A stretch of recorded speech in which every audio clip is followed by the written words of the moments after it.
Tell me, what could fuck this up? I see some of you going, getting in my head. You're right. Get in your head, you're what? Dead. But when you get in your head, what does that really mean? It means you're believing the most limiting thoughts. And you have to remember, we all have a 2-million-year-old brain. And it's not designed to make you happy. It's designed to make you survive. So it's always looking for what's wrong. Remember we played the game Look for Brown, and you all saw beige shit and called it brown just to feel successful? I said look for red. You saw burgundy. You called it red so you could get more scores. Whatever you're looking for, seek and ye shall what? Find. It says that in a very good book called The Good Book. And you don't have to be religious to understand this, that this is a fact of life. So if you and I are going to really take things to a different level, we got to see what could mess it up. So the mind could mess it up, but what aspect of the mind? What makes us start to believe those thoughts? What's the emotion that messes us up? What is it? It's absolutely fear. But there's more than this. Every day of our lives, we live in a world that is incredibly complex. It is no more stressful than World War II, when none of us in this room probably remember that time, but it looked like democracy was disappearing and the Germans were going to win at one stage. That's stressful. Being in a foxhole is stressful. You're not making as much money as you want, or being a little overweight, or someone calling you names online. That shit is not stressful. We're making it stressful. We've lost perspective. Who's with me on this? Say aye.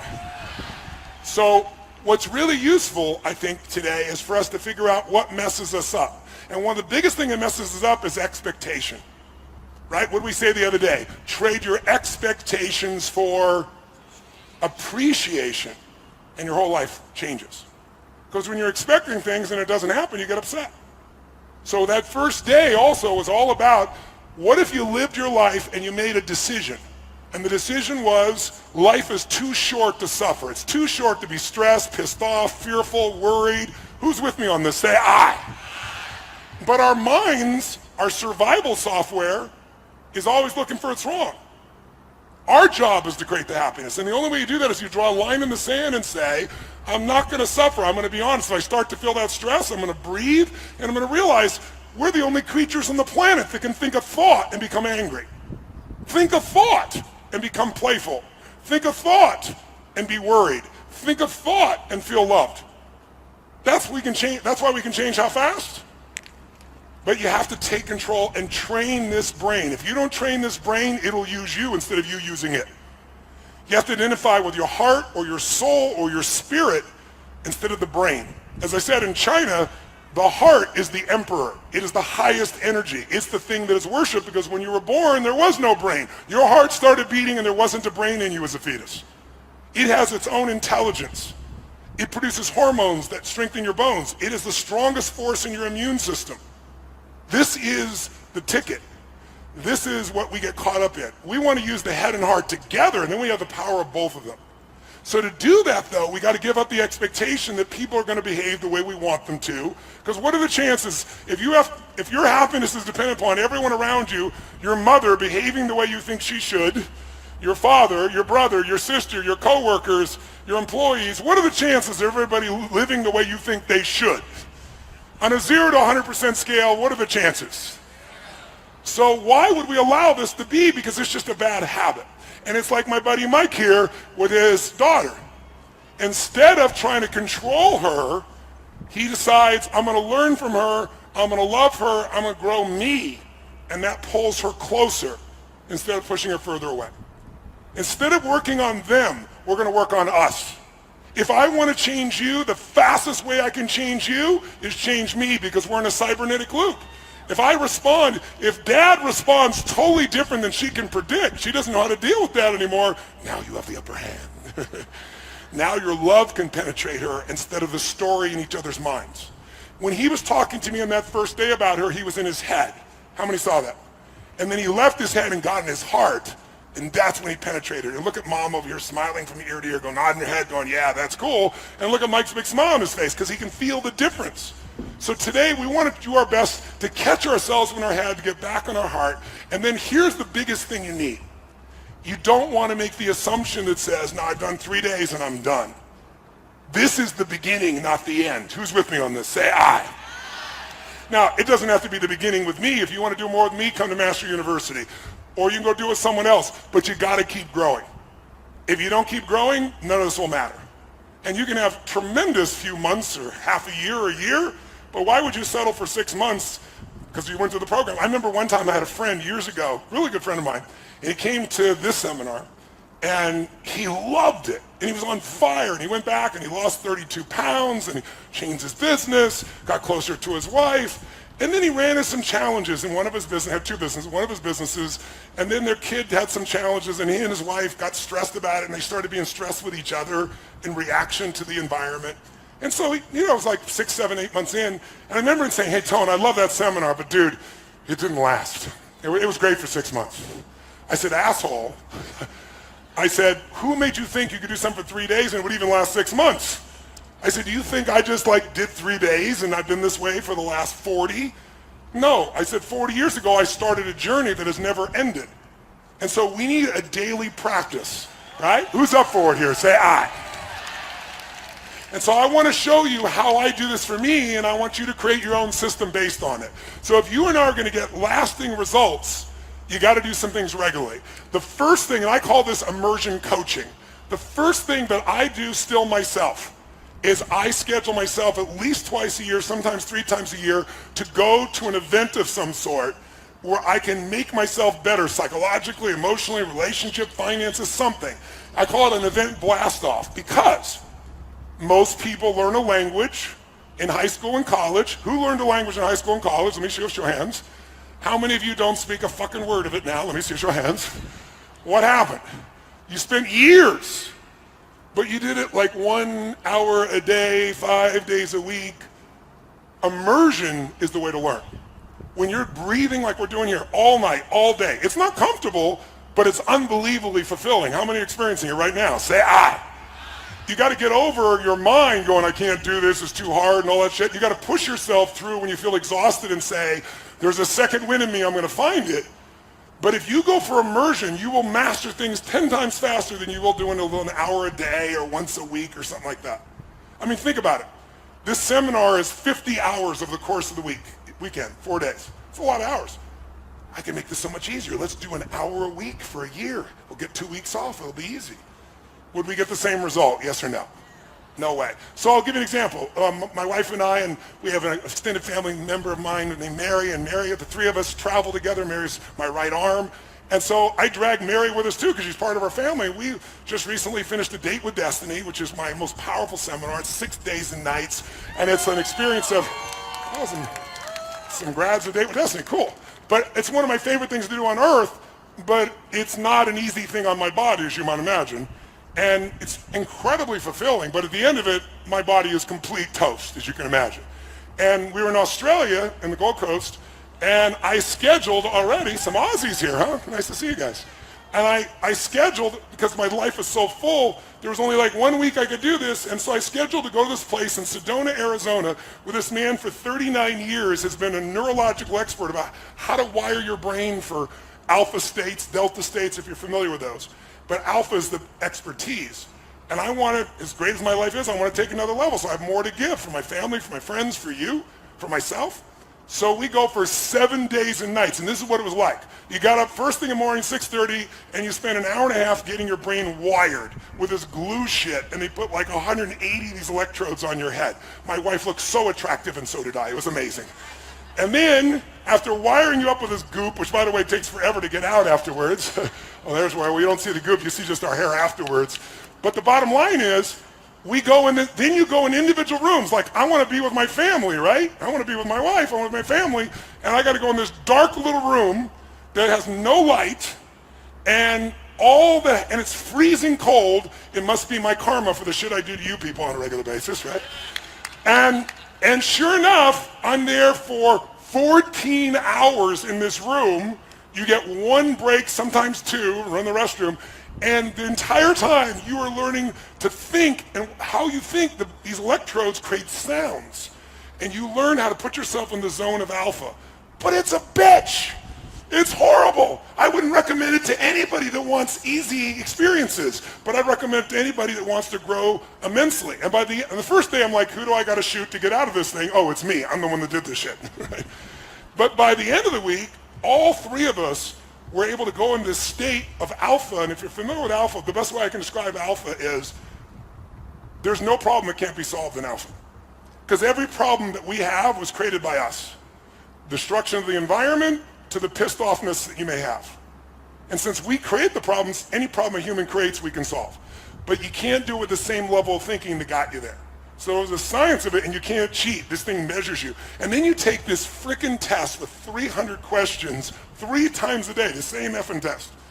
And it takes forever. And while you're answering it, these electrodes are seeing what you're doing. And then the guy sits down with you, and it's called sigmas, and he goes, well, this is 2 sigma, this is even, this is 10 sigmas. And the more sigmas is how far you are off from what you wrote from what was really going on in your nervous system.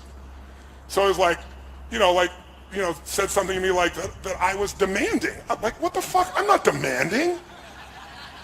What are you talking about? Right? But I guess I was, right? And you learn then how to let go of those old patterns, create new ones. So my point is, I'm doing okay in my life. I'm not exactly hurting.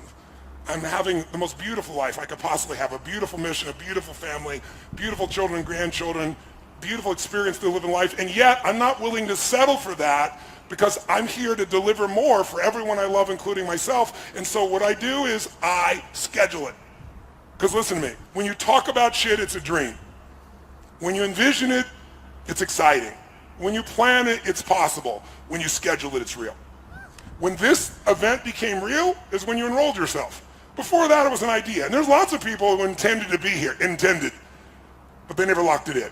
So I lock it in advance, because if I hadn't locked it in after Date with Destiny, there's no way I would have got on a plane, flown all the way there, and then put myself in a room for 7 days and nights. But I'm grateful I did. And I only did it because I already locked it in place. So I encourage you, number one, figure out at least twice a year, what are you going to go to that's going to make you grow and expand? How many of you feel like these last couple days have been some of the most growth you've had in a couple of days here? Say aye. Then why settle for this one time? Again, I'm happy to do it with you. I have other programs if you want to come, but you're not limited to me. I don't care where you go. But before you leave here, you should schedule what's next. Do you know why? Because how many were looking forward to this for a long time and very excited about this? I'm curious. How many were quite scared about this shit? By the way, I'm curious. But here's what's interesting. After you achieve a goal, have you ever done this? Worked your ass off, achieved a goal, and you feel good, and then there's kind of a drop. Because we need something compelling to be going after, so we keep growing. So I always, right before I achieve a goal, I immediately set what the next thing is, and I lock it in my schedule, because otherwise there's that drop. And if I have the next thing, it's like you're going from peak to peak, as opposed to peak to drop to peak to drop. How many follow what I'm talking about here? Say aye. And the other thing I've learned, I taught this to all my children. And one time my daughter was talking to me and she's like, Dad, you're so brilliant. And I said, you're absolutely right. And I said, honey, I am a smart human being. I've worked hard to be a smart human being, but probably my greatest gift is I do not let opportunity escape my grasp. If there's an opportunity and it scares me, if there's an opportunity and I don't have the time, if there's an opportunity and I don't have the money, in the early days of my life, all three of them, I didn't have time, the money, and I was fearful. I make myself do it because I know that if I don't get myself to do that, I'm not going to keep growing. My teacher, Jim Rohn, used to teach me this. He said, Tony, if you really want to have an amazing life, you got to learn to stretch yourself. I said, well, I do stretch myself. He goes, but let me give you my philosophy of stretching. He said, stretching means if you find yourself saying I can't do something, then you must say I must do it immediately and do it with no hesitancy. Because if you hesitate, it's like the firewalk. If you went up to the firewalk, most of you got up there, made your move, and rocked. Some of you got up there and were like, fuck, oh, shit, oh, what am I doing here? And the longer you wait, the what it is, harder it is. So you just train yourself to just do it. Instinctively push yourself. So if I say I can't, then I must. Now, when he first told me this, I said, well, if I can't, I must. If I can't jump off a cliff, then I must. He said, no, be intelligent. But he said, if you find yourself saying, I can't do something, I don't want to do something, but if you made yourself do it, you're going to be a better human being, then you must do it. Don't hesitate, do it immediately. And so some people say, well, that's not a very safe life. That's not a very secure life. If you want security, go to prison. If you want freedom, this is how you live, right? So once you've got events where you're going to make huge growth, The next thing you want to do, throw it up to number 2, is you really want to get yourself a coach or a mentor. Why do you want a coach or a mentor? You're smart. Well, I got a series of mentors. I've got 3 men in my life who are the smartest humans I know, some of the most successful people in the world in business, spiritually, emotionally well-developed. They're 18 to 20 years my senior. And guess what? I come to them all the time for accountability and feedback. Because as much as I know to drive myself, you don't do brain surgery on yourself even if you're a brain surgeon. Does it make sense? You need some feedback from the outside because you're still in it. And so getting a coach is critical. Now I get paid $1 million a year to coach someone, and I only take on 7 clients, and I got now a 5-year waiting list, so I'm not looking for any coaching clients. But I've trained all of my coaches to do the same things I do, and they don't charge $1 million a year, not even close. So you can use our coaches if you want, or someone else, but what you don't want to do is have a friend be your coach. Why? I'll give you an example. A few years back, I was on this talk show that's in the morning. I won't mention the name, but it has a bunch of ladies. What's the name of it? The View. That's right, I won't mention it. And I was on The View, and it was when Barbara Walters was still on, and Barbara's a brilliant, amazing lady. And they had me on in January, and I was doing a piece on New Year, New Life, how to transform your energy and your body. And when I was done talking, it was a little 7-minute segment. All 5 women, I guess it was, 5 women followed me into the green room, literally, during the break. And they said, listen, before the TV comes back on, we want to do this. You know, tell us more, how are we going to do this? And we want to do this together. And when they said they wanted to do it together, I was like, hold it. I said, can I be direct with you on this? I said, Barbara, you know how much I respect you and all of you, but can I be direct? They said, well, yeah. I said, well, I respect you. You're some of the best in the world at what you do as journalists. I said, you have an incredible show, #1 rated show. You've been in the years. Barbara, you're a role model for anyone who wants to be a successful man or woman. But there's an area of your life none of you have mastered. It's your body. I'm not being harsh. I have to tell the truth because the truth is how you get to the things to change. And you should have seen him look around at me like, oh my God, he just said we're fat. I didn't say they're fat. I said you haven't mastered this area of your life. And I said, here's the problem. If you guys get together now and none of you have mastered this area and you're all friends, you'll do this for 2 or 3 days, but about the 3rd or 4th day in, one of you's going to go, I want to go to Starbucks and have a mocha smocha something, whatever that shit's called, right? And someone else can say, no, we got to work out. And they go, but can't we just stop for a few minutes? And then someone else will say, well, we could stop for a few minutes. And then you're fucked because you'll break the pattern. I said, have you ever done this before? And they started shaking their heads. They said, it's happened multiple times. I said, don't do this together. I know you love each other. That's why you shouldn't do it together. Get a professional. When you go, I want to mocha smoke, they go, shut the fuck up and run! You need someone who's not going to listen to your bullshit and is going to push you until you develop the discipline, until you develop the skill. And even then, they're going to know the little things, the 2-millimeter things you don't know that could save you a decade. How many follow this? Say aye. So don't get a good coach, get an outstanding one. And the problem is I created the coaching industry. Before I came along, no one called himself a coach in this industry. There wasn't this industry. You had to be a therapist, and you got approved by insurance. And I came along and said, these therapists are sitting down with people for 7 effing years, and I can wipe out that phobia in 20 minutes or an hour? And so I went around and I said, I got to figure out who I am. I'm not a motivator. I never was. You know, I'm not a guru. What am I? And I thought, well, as an athlete, who influenced me the most were my coaches. And many of them were not as good as I was, but I'm in the game. I'm in the forest. They're outside of it. They could see things and give me cues, and they cared about me. So I said, that's what I am. Forget athletics. I'm a coach. I love people. I'm not better than they are, but I'm going to see things they can't see because this is my focus. Right? And so I did that, and for many years I called myself a coach. No one did. I remember I was on Larry King Live, and I just started coaching President Clinton, and he goes, what is this coaching thing? You're not a coach. You don't coach athletes. I said, well, actually I do. But I said, no, here's what I mean by coach. And I was about to give it up, and like within the next 6 months, everybody was a coach. Therapists started calling themselves coaches. Financial planners started calling themselves coaches. It became a term of art. Now I hate it. You know why? There's no standard. Right? Anybody can say they'll call themselves a coach. Anybody go out there and do it. They go to some class. Some idiot teaches them 3 skills. They've never produced the fucking result in their life, and they're a coach. So I feel like I created a bastard industry. And so like any industry, there's good and bad. You got to find somebody who's outstanding. Don't settle for somebody who's good, and don't settle for somebody because you like them.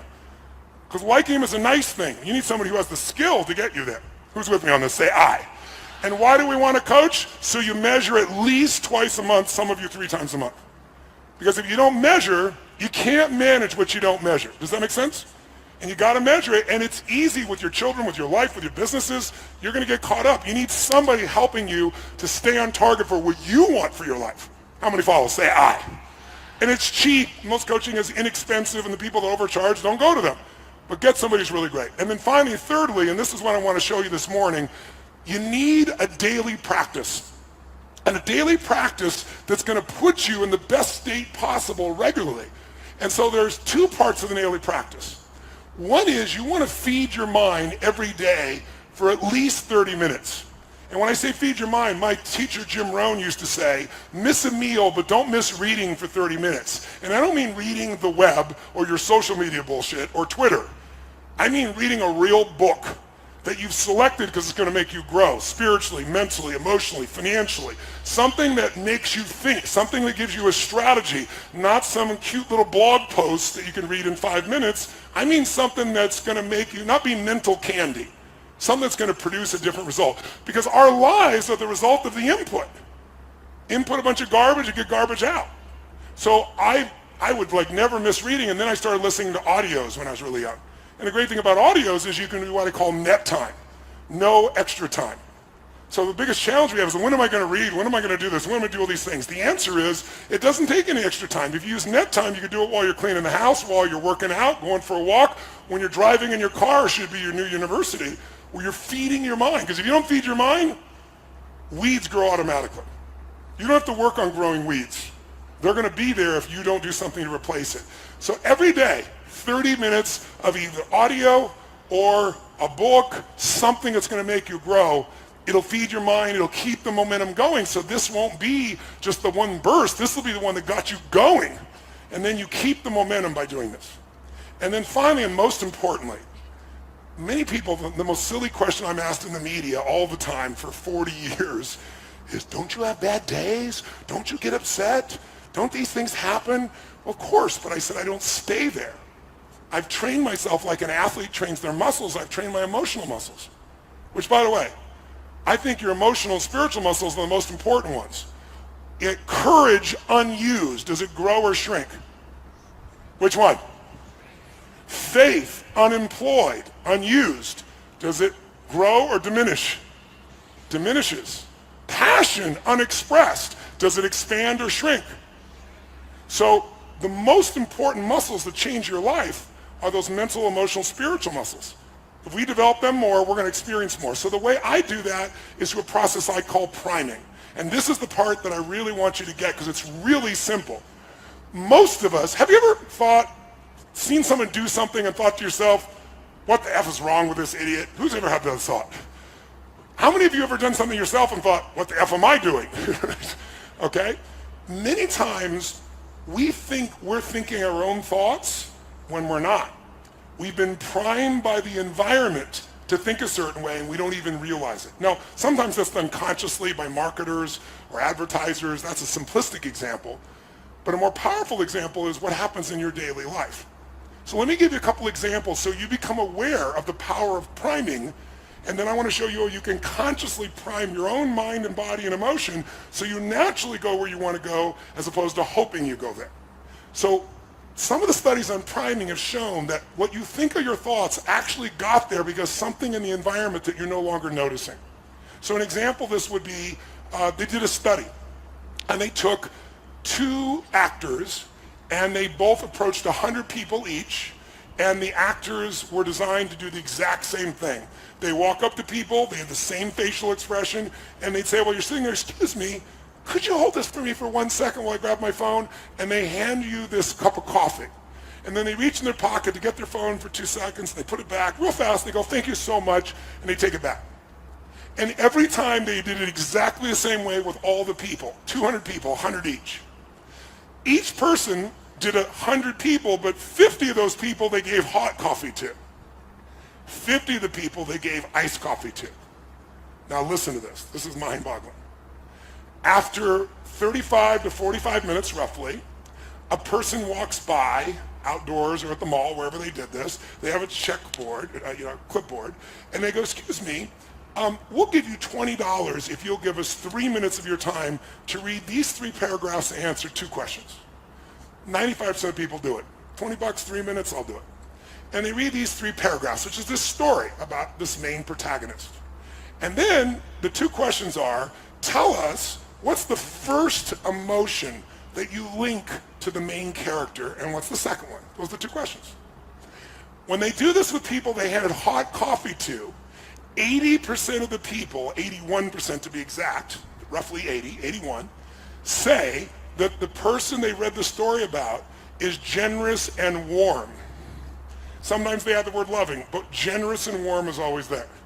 The people who had the exact same presentation 34 or 40 minutes earlier who were given iced coffee, 80%, there's a 1% difference which is statistically irrelevant, 80% of them say the person is cold and uncaring.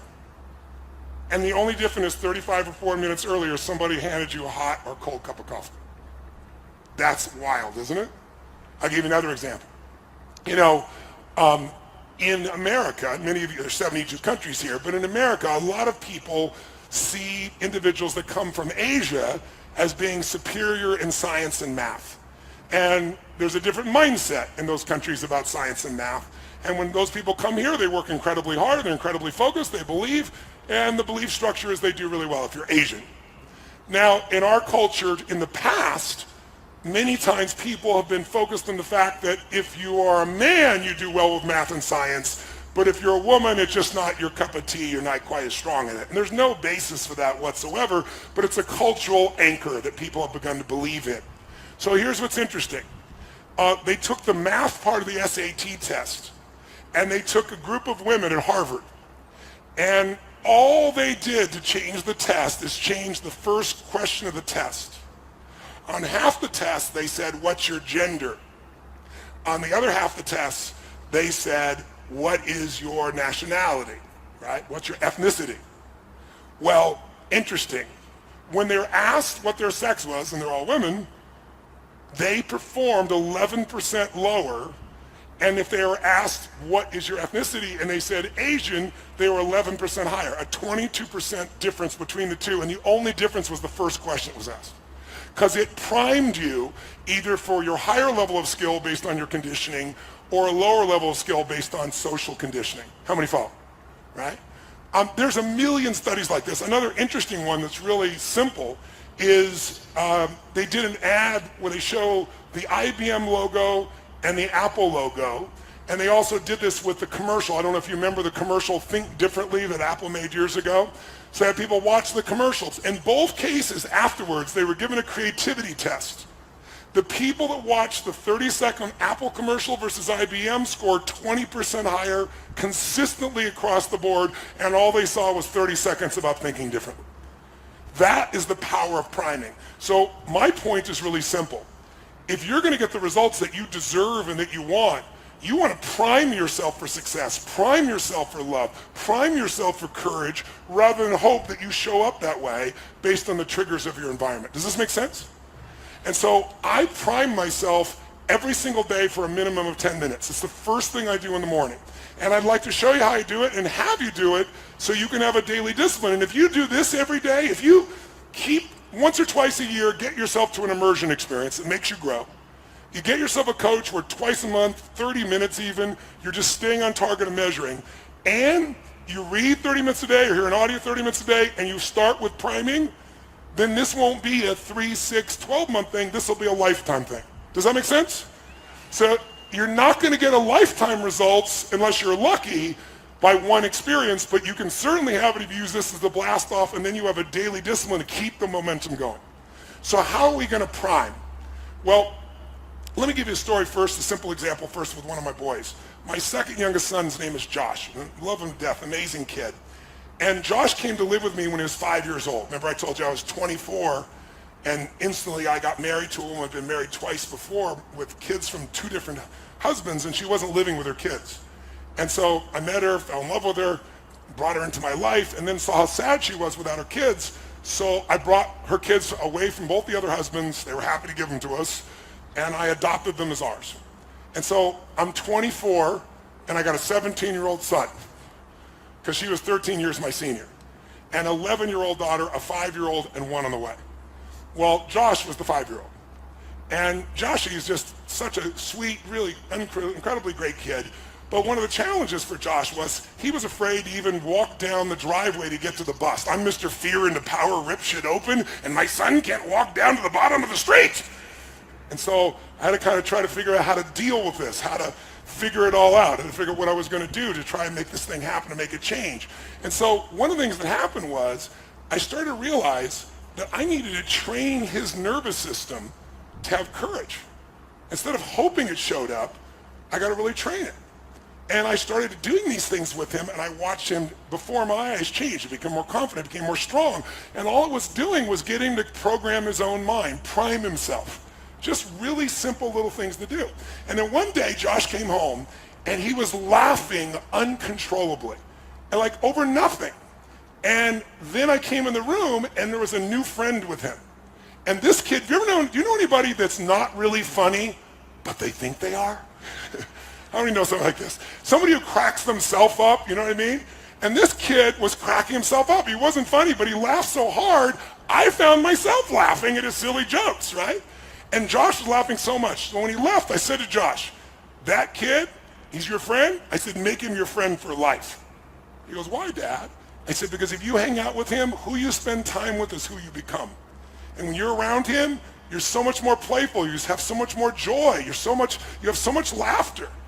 And that young boy, my son is 36, and I have 3 grandkids with him, and his best friend is still that young boy who's now also 36 years old.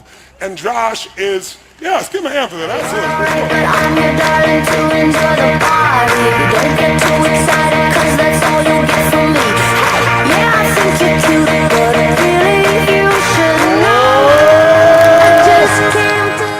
And to this day, Josh is funny as shit. When he was a little kid, like 7 or 8 years old, he stole this dirty jokes book and memorized every frickin' joke in the damn thing. And he got so much reward for it, and his buddy was like that to this day, if I want to laugh, Josh is my partner in a couple of my companies, and he's not my partner. I have 4 kids.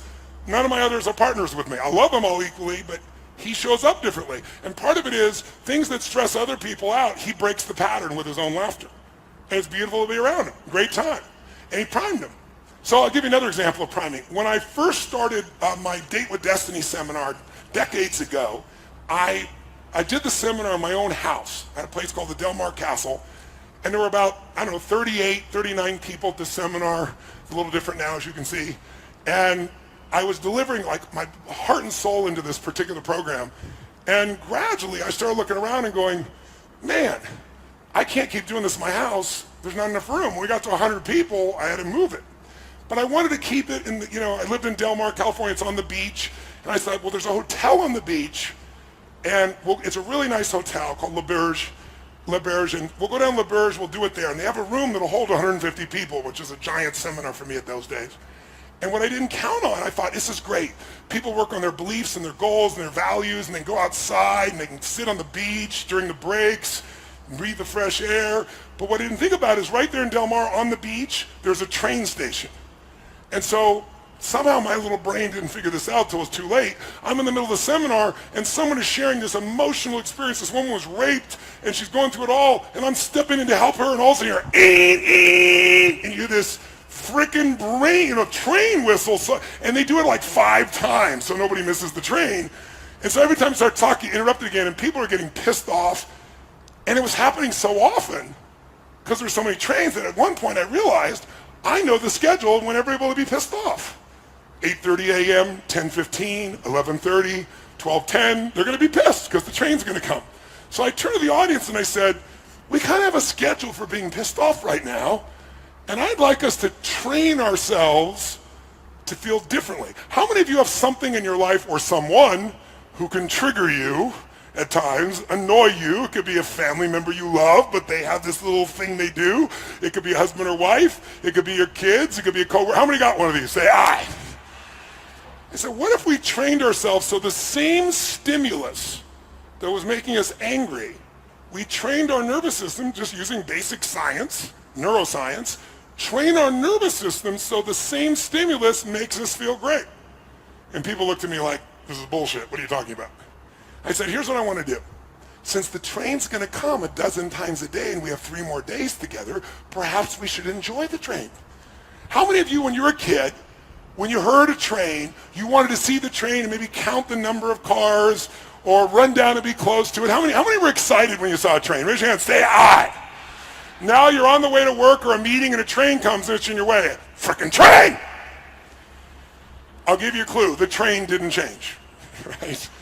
So the question is, I said, what if every time the train comes, we train ourselves to celebrate, to feel good, to enjoy? And I said, so here's what I'm going to ask you to do. Every time we are trained, I don't care if you're in the middle of the most important conversation of your life. I don't care if we're doing something what you think is so important. I don't care if you're tired. I don't care if all the books are on your chair.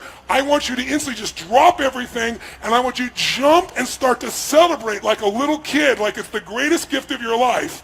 And then we're going to end with a whoa clap, and then we're going to laugh hysterically into our chair. And if you can't laugh, I want you to fake laugh into your chair. Because most of you know if you fake laugh, what starts to happen? Real laughter comes, right? And then you wire yourself to laugh more easily. Just like with Josh, I wanted people, wouldn't it be nice to laugh easier? You didn't have to have everything be perfectly funny for you to have a good time. Because most of it doesn't have to be perfectly bad for you to be pissed off. So train it. So I got everybody to agree, and we did it. So every time the train came, and some people are like, oh, frickin' train, that won't work. You gotta go, it's a train. You gotta be like a little kid. And pretty soon, people look forward to the train. And by the way, would this be useful to train yourself around a person in your life or a situation, yes or no? So I don't have a train nearby, but I've imported a special train whistle, and I'm going to ask you for the rest of today, no matter how tired we are, no matter how hardworking, no matter what we're in the middle of, if we hear that train whistle, we're going to jump up and we're going to celebrate like little kids, make noise, have fun. We'll clap, we'll do the whoa clap, and then we're going to laugh hysterically into our chair, maybe point at somebody else and laugh at them while we're doing it, to train our nervous system. Who's willing to go for it? Who's willing to go for it? Oh, yes!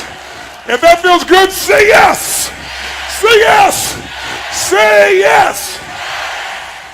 So that's priming. Can we prime ourselves to feel good? Yes or no? What if you knew you would have a really important conversation with your kid or your spouse or your loved one, and you're starting to feel a little tension because you don't want to deal with this because you love them, you don't want to deal with the bullshit, but you know you got to. In this state of being primed about it, how's it going to go? But if you primed yourself with laughter or joy or playfulness, and now you go to be with them, and somebody goes, no! And you go, that'll fuck with them real quick, won't it? They don't have to deal with you enjoying yourself. So we are in charge. Here's the point. Life changes the moment you make the decision that you're 100% responsible for your experience of life. Not responsible like a heavy, response-able.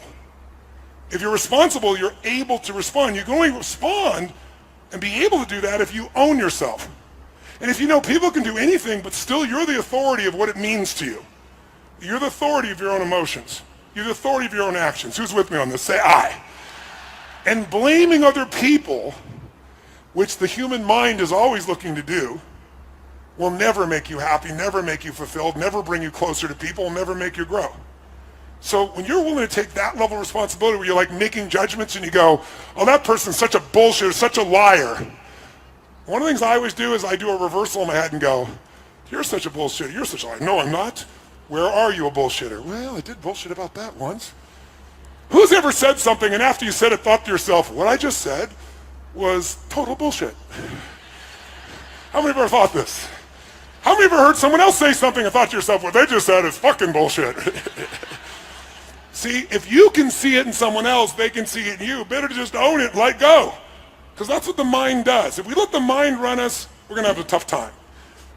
This mind serves me. I don't negotiate with it. Remember I told you? I don't say, well, I'll do this. Well, maybe we could do it. Maybe we'll jump in the water now. It's like, it knows I'm not here to negotiate. When I say it, we do it. That's what we want to train ourselves to do today. Who's up for that? Say aye.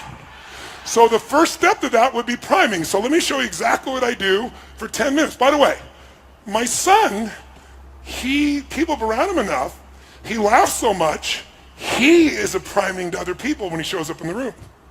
Because they're around Josh enough, and they know at any moment Josh could crack them up. And there's an unconscious anticipation of it. Does that make sense?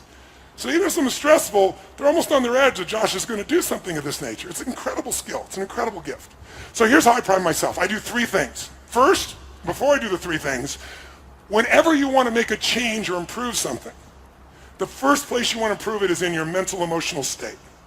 If you do something from a pissed off state, from an exhausted state, from a frustrated state, from a weak state, it won't matter what you do. The thoughts are weak when you're in a weak place. The actions are weak. So the first thing we're going to do is I'm going to show you a simple breathing pattern. And the breathing pattern, if you're familiar with yoga, it's like breath of fire. It's similar to breath of fire. And it's a movement. And what it's going to look like is this. You're going to sit up in your chair with energy. I'll show you what we'll do, and then we'll do it. We're going to raise our hands up as we take the air in, and then you're going to blow it out. Only you're going to blow it out your nose. Now to do that, if there's anything in there, it may show up coming out of your body. So if it does, just wipe it on your neighbor. It's not a problem whatsoever. So if you do have some Kleenex, you might want to grab your Kleenex if you've got some, just in case something happens, because you're going to be blowing out that nose strong. In fact, if you have some tissue or a sleeve or something, now's the time to use it. So here's what you're going to do. You're going to take the breath in. Your hands are going to go where? Up. And then as your hands go up like this, and we're going to do that over and over again for 30 breaths. I'll count them. We'll do 3 sets of 10. You're going to do this with your eyes closed. Then you're going to drop your hands down, palms up on your weight, on your legs, and you're just going to feel whatever you feel. You might notice some tingling. You might notice a sense of peace. You might just feel relaxed. And then we'll do another 3 sets of 10, another 30. We'll relax, and then another. So we're going to do 3 sets of 30. 3 sets of 10, 10, 10, 10, 10, 10, 10, 10, 10 with a break between it. When you're done with that, you're ready to prime, because it puts you in state. Priming is 3 actions. It's done in 10 minutes. You can do more than 10, and many of you will enjoy it so much you'll go longer. But the reason I do 10 minutes of priming is I wanted to come up with a daily discipline there was no excuse not to do. If you don't have 10 fucking minutes for your life, you don't have a life. Who's with me on this? Say aye. And by the way, when you get on the airplane, what's the first thing they teach you when they get on the airplane? They say, okay, here's how to put on your seatbelt, as if you don't know. And then they say, in the result of a loss of oxygen, what's going to happen? These masks are going to drop down. They have oxygen, and the first thing you do is grab it and put it on your child. It's the first thing you got to do. Is that what they tell you? What do they tell you? Put it on yourself, you selfish bastard. What are you talking about? Why do they tell you to do that? Because if you don't take care of you, you can't take care of them. And what a good metaphor for our lives. Yes, give it up for that piece as well.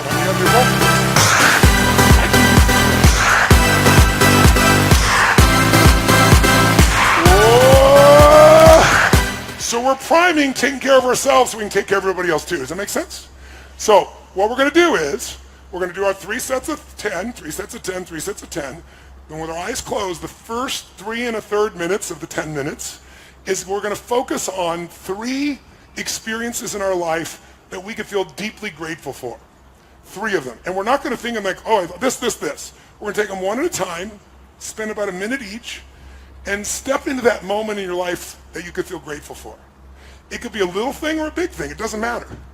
What matters is that you go there. You know, if I asked you what's it like to be on a roller coaster, and you remember a time when you're on a roller coaster and you picture yourself on a roller coaster over there, you're going to give me a very different feedback than if I get you to imagine the moment you were going over the edge and you're in the front seat. Then you're going to show me a different result. You want your gratitude to be in the front seat, not an intellectual gratitude out there. So I take 3 minutes, a minute each. I come up with something different every time. I think of a moment that I could feel so grateful for, a blessed moment, a beautiful moment, a loving moment, a sacred moment. And I step in and feel it and flood myself with the gratitude. Now, do you remember why we use gratitude? Sounds corny, right? But why? From a scientific perspective. Remember what I showed you the other day. When someone's frustrated, when they're angry, we can measure your EKG and your EGG. We can see what your heart and your brain are both doing. And they are all over the place. They don't match. They're jagged. Do you remember the image? But when you breathe in your heart and you put focus in your heart, where focus goes, energy. And so what happens is you get unified. And all of a sudden the brain and the heart become one tracing energy. It's crazy. That's the flow state. So when you're grateful, gratitude is the antidote to the two emotions that mess up most people's lives. What are they? Anger and what? Fear. Those are the two biggies. You cannot be grateful and angry simultaneously. That's the beauty of it. It's the antidote to anger. You can't be fearful and grateful simultaneously. So the more you cultivate and prime yourself for gratitude, the more you can push through anger and fear very quickly. Does that make sense? So again, it's scientific. This is not like positive thinking bullshit. It's about what actually changes biochemistry and what will get you to wire and fire a new set of patterns that are more elegant, more rewarding, more impactful than the ones that society will condition you to do if you let it. Okay? So 3 minutes, a minute each. And by the way, when I do it, I usually pick two strong ones, and then I pick something really simple, and I make myself really feel the gratitude, like the wind on my face, or the smell of the ocean if I'm doing it outside by my house, or the look on one of my children's faces. And I'll just fill that up. And the reason is, if all you do is get grateful about big things, you're going to miss most of life. You know, the astronauts that went to the moon, think about that journey. Think about, as a child, these guys dreamed of being an astronaut. They competed with hundreds of thousands of people, and then a few of these guys get on that rocket and go to the moon. And imagine, you walk on the moon, you look back, and you see that picture we've all seen of the blue-green Earth that's so beautiful, and it's not a photograph. They were the ones there seeing it. Talk about an experience. And then they face their fears and come in, and they land successfully in the ocean, and they're rescued. And then there's a ticker tape parade in New York. They shake the president's hand, and now what do? You're 32 years old, and you walked on the fucking moon. What do you do now for adventure? And if you study the astronauts, Buzz Aldrin, all these guys, I had a chance to interview most of them, not all, but 3 of them. Almost all of them wrote about, described what happened to them. They no longer had a compelling future. How do I have an adventure? I walked on the moon. Everything else is small by nature. And as a result, they got depressed. Most of them abused alcohol and drugs. Why? Because they're looking for adventure on a moon run, and they missed the adventure in a smile. So I train myself daily, prime myself to find those little things that are so beautiful and feel them. Because the more I feel them, the more I can give that to someone else. The more I can move that direction, the more I can enjoy as well. It's putting the mask on me first. Who's with me on this? Say I. Okay? So that's, after we do our breathing, step 1 of the 3 steps, first the breathing, then the 3 steps. 1, gratitude. 3 minutes roughly, a minute each, 3 different moments you can feel grateful for. And feel it, enjoy it, savor it, live in it. Next 3 and a third minutes. Second piece we're going to do is you're going to feel the energy in you and do a prayer or a blessing. Now, I know many of you are not religious. I'm not suggesting you need to be. But almost all of us know there's a power in love. You know, if God was love, and we didn't come up with all the other names for God, you wouldn't have much argument between people. So imagine that what you're going to do is imagine energy of God, the universe, whatever you want to imagine, coming down into you like a white light and breathing it down in through your body, down your legs, into the earth, and then coming back up and out again. So it's, and then comes back up. And you don't have to do this with your hands, but I'm trying to show you what the feeling is. And while you're doing this, what you're going to do during those 3 minutes is you're going to give thanks. And it's like a prayer saying, heal my body, my mind, my emotions, strengthen me, make me the best I can be, strengthen my love, my passion, my courage, whatever it is that you value in yourself. And you feel that happening. Of the 3 minutes, I do that for about a minute and a half, and the other minute and a half, I then take that energy through me, and I send it in a circle around to my children, to my family, to my friends, to my coworkers, to my associates, to my partners, to the people I meet on the street, to my clients. And so it's taking the energy in. Now, you might sound like woo-woo stuff, but the idea of allowing your nervous system to heal and strengthen, just the focus of that alone, for you is strong, and sending to others as well. So you can think it's all bullshit, but try it and decide based on the experience. If you do it a while, I think you're going to find it'll deepen that sense of gratitude, because it becomes not only gratitude, but a healing, a strengthening, and a gift to those you love. The last 3 minutes, I call 3 to thrive. You're going to think of 3 things that you really want to accomplish or achieve, but instead of like hoping it happens or thinking about it happening, you're going to step in your mind and experience it as if it's done. You're going to see it or feel it, breathe it, celebrate it like you've already achieved the goal. What you're doing is training your reticular activating system. And we talked about this the other day, the part of your brain that notices things. When you didn't, before you bought that car or outfit, you never noticed them. Now you buy that car outfit, those cars and outfits are everywhere. How come? Because your RAS, now that you own one, says this is important. I need to pay attention to this. Well, when you get clear what you want and you see it as done and feel it and create it in your mind and your heart and you celebrate it, there's a sense of certainty that enters your body and your reticular activating system starts to go to work on making it happen. So you spend a minute each on those. So basically 3 minutes each, 3 1/3 minutes each, and we're done. All right? How many want to try?